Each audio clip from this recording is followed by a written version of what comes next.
আপনাদের পাশে এসছে ভদ্রলোক ওনাদেরকে ম্যানেজ করে দেন আলহামদুলিল্লাহ নিরলস শ্রম দিয়ে যাচ্ছেন তার সামনে চাকরি হওয়ার কথা মিস্টার ফিরোজ আলী শুভ আমার অত্যন্ত স্নেহ ধন্য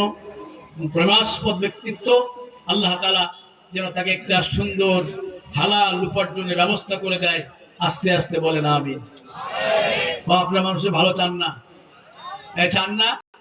এবার জোরে বলেন আমিন মেহমান চলে এসেছেন আজকের মধ্যমণি বাংলাদেশের সমস্ত বাংলাদেশ যার পদচারণায় মুখরিত জনাব মাওলানা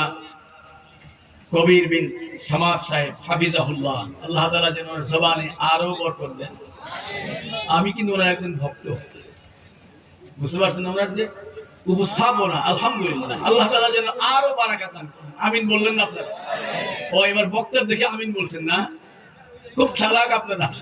মানে বক্তার পক্ষে আছেন বলেন আলহামদুলিল্লাহ আরো আসতে আলহামদুলিল্লাহ আর একটু আসতে বলা যাবেন আলহামদুলিল্লাহ অনেকক্ষণ কথা বলেছি এখন চলে যাব